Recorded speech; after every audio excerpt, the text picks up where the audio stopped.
अगर 5-10% की ग्रोथ है तो इसको अच्छा मान लिया जाता है। मैं कहूंगा कि यही कर्स ऑफ इंक्रीमेंटल थिंकिंग है। ये इसलिए गलत है क्योंकि आप खुद को दायरे में बांध रहे हैं, क्योंकि आप खुद पर भरोसा करके अपनी गति से आगे नहीं बढ़ रहे हैं। मुझे याद है, मैं सरकार में आया था तो हमारी ब्यूरोक्रेसी भी इसी सोच में फंसी हुई थी। मैंने तय किया कि ब्यूरोक्रेसी को इस सोच से मैं बाहर निकालूंगा, तभी देश उस सोच से बाहर निकल पाएगा। मैंने पिछली सरकारों से कहीं ज्यादा स्पीड से, कहीं बड़े स्केल पर काम करना तय किया और आज इसका परिणाम दुनिया देख रही है। कई ऐसे सेक्टर हैं जिनमें बीते 10 सालों में इतना काम हुआ है जितना पिछले 70 साल में 7 दशक में नहीं हुआ है। यानी 7 दशक और 1 दशक की तुलना कीजिए आप।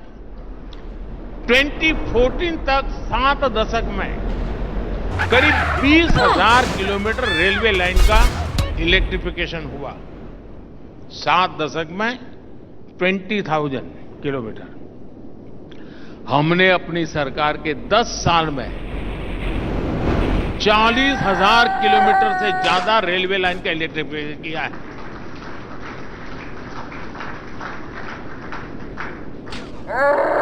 अब मुझे बताइए, कोई मुकाबला है? मैं मई महीने की बात नहीं कर रहा हूं।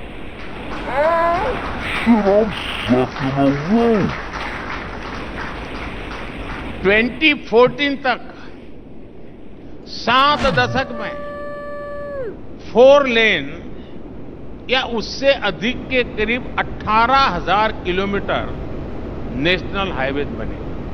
18,000। हमने अपनी सरकार के 10 सालों में ऐसे करीब 30,000 किलोमीटर हाईवे बनाए हैं। 70 साल में 18,000 किलोमीटर, 10 साल में 30,000 किलोमीटर। अगर इंक्रीमेंटल सोच के साथ मैं काम करता तो कहां पहुंचता? साथियों, 2014 तक 7 दशक में भारत में 250 किलोमीटर से भी कम मेट्रो रेल नेटवर्क बना। बीते 10 सालों में हमने 650 किलोमीटर से ज्यादा का मेट्रो रेल नेटवर्क बनाया। 2014 तक 7 दशक में भारत में 3.5 करोड़ परिवारों तक नल से जल का कनेक्शन था। 3.5 करोड़। 2019 में हमने जल जीवन मिशन शुरू किया। बीते 5 साल में ही हमने ग्रामीण इलाकों में 10 करोड़ से अधिक घरों तक नल से जल पहुंचा दिया। साथियों, 2014 के पहले के 10 साल में देश जिन नीतियों पर चला था वो वाकई देश को कंगाली की राह पर लेके जा रही है।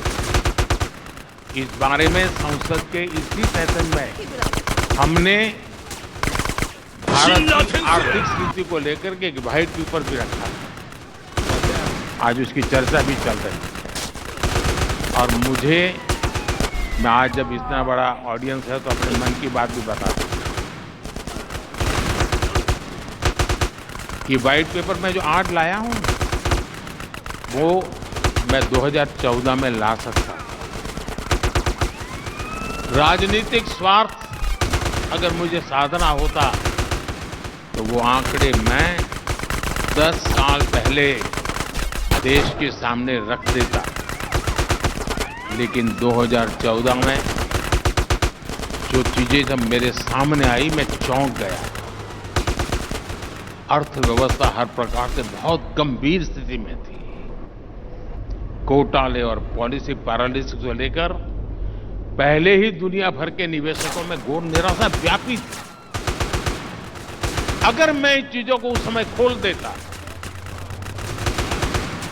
जरा भी एक नया गलत सिग्नल जाता, शायद देश का विश्वास टूट जाता। लोग मानते डूब गए, अब नहीं बच सकते। जैसे किसी मरीज को पता चले ना कि तुम्हें एक गंभीर बीमारी है, तो आधा तो वहीं खत्म हो जाता। देश का वही हाल हो जाता। पॉलिटिकली मुझे वो सूट करता था, वो सारी चीजें बाहर लाना। राजनीति तो मुझे कहती है वो करो, लेकिन राष्ट्रनीति मुझे वो नहीं करने देती। और इसलिए मैंने राजनीति का रास्ता छोड़ा, राष्ट्रनीति का रास्ता चुना। और पिछले 10 साल में जब सारी स्थितियां मजबूत हुई, कोई भी हमला झेलने की हमारी ताकत बन चुकी, तो मुझे लगा कि देश के सामने सत्य मुझे बता देना चाहिए, चीजें खुल करके रख देनी चाहिए। और इसलिए मैंने कल पार्लियामेंट में व्हाइट पेपर पेश किया है। उसको देखोगे तो पता चलेगा हम कहां थे और कितनी बुरी स्थितियों से निकल करके आज भी यहां पहुंचे। हम जब साथियों, आज आप भारत की उन्नति की नई ऊंचाई देख रहे हैं। हमारी सरकार ने अनेक भी काम किए, और अभी मैं देख रहा था कि दूसरा की तीसरी इकोनॉमी हमारे विनीत जी बार बार कह रहे थे, और किसी को आशंका नहीं है। मैं देख रहा था, विनीत जी तो बहुत नम्रता से बोलते हैं, अत्यंत सॉफ्ट स्पोकन है, लेकिन फिर भी आप सब भरोसा करते हैं, हाँ यार हम तीसरे नंबर पर पहुंच जाएंगे। क्यों? बगल में मैं बैठा।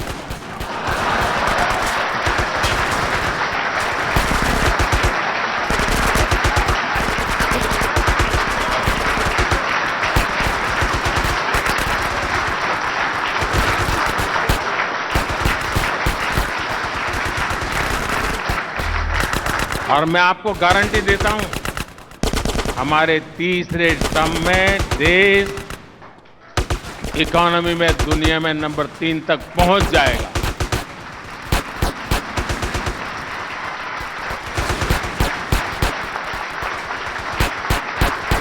और साथियों, आप ये भी तैयारी रखिए, मैं कोई चीज छिपाता नहीं, हर एक को तैयारी करने का मौका भी देता हूं।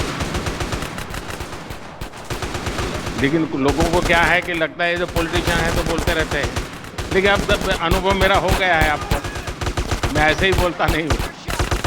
और इसलिए मैं बताता हूं, तीसरे टर्म में और भी बड़े फैसले होने जा रहे हैं।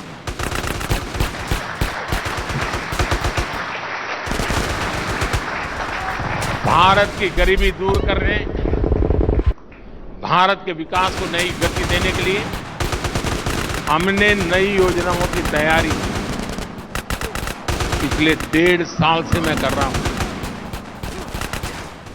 और बहुत एक दिशा में कैसे काम करूंगा, कहां ले जाऊंगा, इसका पूरा रोड मैप मैं बना रहा हूं। और करीब 15 लाख से ज्यादा लोगों से मैंने सुझाव लिए, अलग अलग तरीके से 15 लाख से ज्यादा लोगों से उस पर काम करता रहा, जिसकी मैंने कभी प्रेस नोट नहीं दिया, पहली बार बता रहा।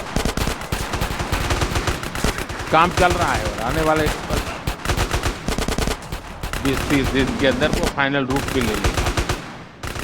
नया भारत अब ऐसे ही सुपर स्पीड से काम करेगा,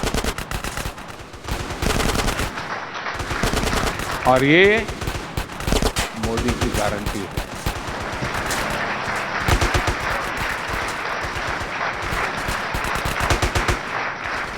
मैं आशा करता हूं कि इस समिट में सकारात्मक चर्चाएं होगी और से अच्छे सुझाव निकल करके जाएंगे, जो हमको भी जो रोड मैप तैयार हो रहा है उसमें काम आएंगे।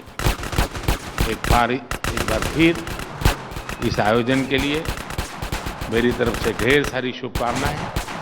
बहुत बहुत धन्यवाद।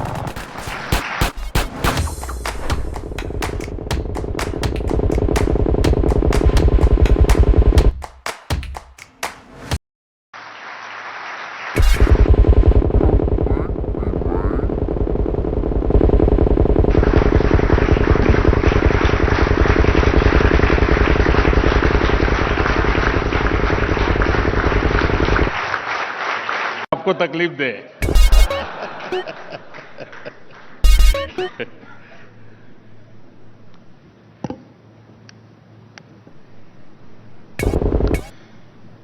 गयाना के पीएम श्रीमान मार्क फिलिप्स जी,